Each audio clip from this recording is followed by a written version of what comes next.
बिस्मिल्लाहिर्रहमानिर्रहीम। अस्सलाम वालेकुम व्यूअर्स, कैसे हैं आप सब। अल्लाह ताला वुसअत दे आपके दस्तरखान में, हमारे दस्तरखान में, और हमें सबको रिज़्क़ हलाल अता फ़रमाए। जी तो व्यूअर्स, जो रेसिपी आज मैं लेकर आई हूँ वो है खशखाश का सालन। इसके बहुत से फ़ायदे हैं और यह खाने में भी बहुत लजीज और ग़ज़ाइयत से भरपूर होता है। तो आप बताती हूँ मैं आपको इसको कैसे हम कुक करेंगे। इसके बनाने के लिए हमें जो अशिया चाहिए उसमें मेन जो चीज़ है वो खशखाश है।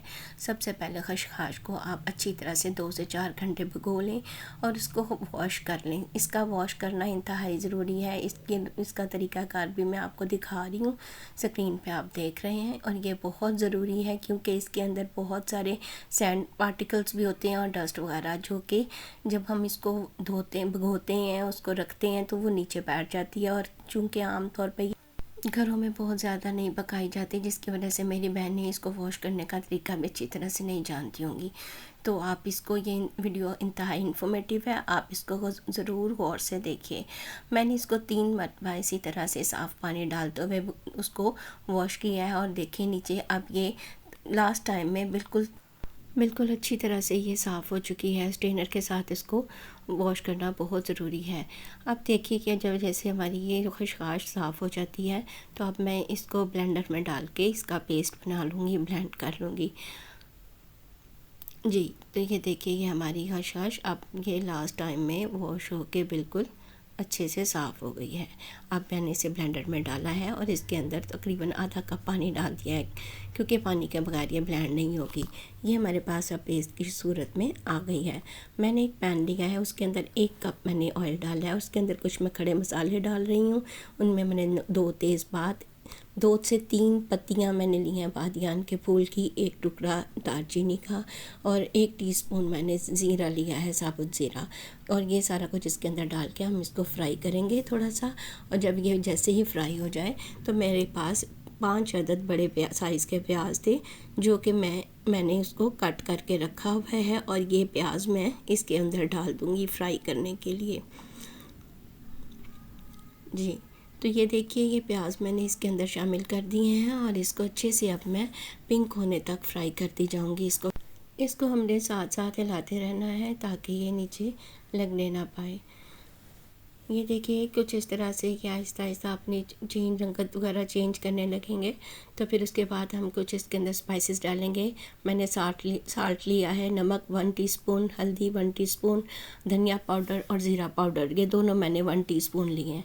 ये मैं मसाले इसके अंदर शामिल कर दूँगी। और मेरे पास मैं आपको बताती चलूँ कि मैंने ये फ्रेश रेड चिलीज़ जो है इसको पेस्ट बना के रखा हुआ है। मैं वो खानों में इस्तेमाल करती हूँ ज़्यादातर। तो इसका 1 चम्मच, चाय का चम्मच, वो भी मैं इसका पेस्ट इसमें डाल के तो इसको अच्छे से हिला लूँगी। इसके पेस्ट के इस्तेमाल से खानों का जायका बहुत ज़्यादा बढ़ जाता है। आप इसको ट्राई कीजिएगा, आपको यकीनन बहुत मज़ा देगी। जी तो अब हम इसको शामिल करके अच्छे से इसको हिला लेंगे और थोड़ी देर के लिए इसको फ्राई कर लेंगे। अब ये मेरे पास 2 अदद टमाटर थे, उसको जिसे मैंने फ्रीज़ किया होता है टमाटर भी आम तौर पे, तो उससे छिलका उतार के मैंने उसका भी पेस्ट बना लिया है। आप चाहें तो इसको क्रश कर उसके साथ ग्रेटर के साथ ग्रेट कर सकते हैं, क्योंकि ये फ्रीज़ किए हुए होते हैं, इजीली हो जाते हैं। नहीं तो आप इसको ब्लेंडर में डाल के उसको वैसे भी इसकी पेस्ट बना सकते हैं। अब वो मैंने इसमें शामिल करके उसे अच्छे से मिक्स करके उसका पानी खुश किया। और ये जो खशखाश की पेस्ट हमारे पास थी वो भी इसमें मैंने डाल दी है।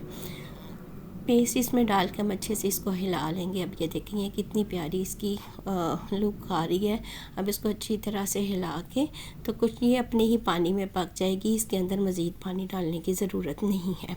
अब ये 2 से 4 मिनट इसको कवर कर दिया है मैंने, फ्लेम कम रखा है। और इसको दोबारा जब इसको खोलेंगे तो इसको हिलाएंगे, क्योंकि ये दम पे ही हो जाती है। अब इसके अंदर मैं तकरीबन 4 चम्मच, बड़े चम्मच फ्रेश दही के इसमें शामिल कर रही हूँ।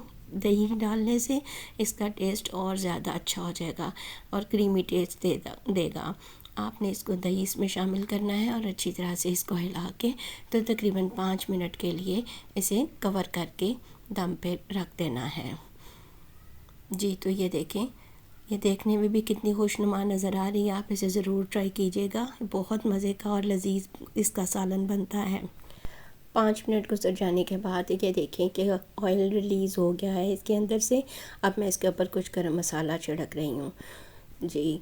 तो इसे अब हम अच्छी तरह से हिला लेंगे और इसको किसी भी बर्तन में, बाउल में, जिसमें आप चाहें इसे डिश आउट कर लें।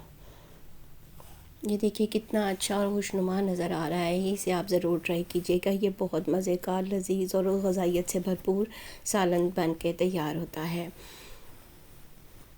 इसे आप रोटी के साथ भी खा सकते हैं, चावलों के साथ भी। मैं इसके ऊपर थोड़ा सा ज़ीरा पाउडर वो भी छिड़काव कर रही हूँ। और मैंने इसे एक दम पे रख दिया है। ये देखिए हमारा सालन कुछ इस तरह से पक के तैयार हो गया है। इसे मैंने बाउल में निकाल लिया है और हरी मिर्च और धनिया के साथ आप भी इसको इसी तरह से गार्निश कर सकते हैं। तो कैसी लगी आपको मेरी ये रेसिपी? आपने मुझे कमेंट सेक्शन में कमेंट करके ज़रूर बताना है। मेरे चैनल को सब्सक्राइब करें, शेयर करें, लाइक करें। Thank you.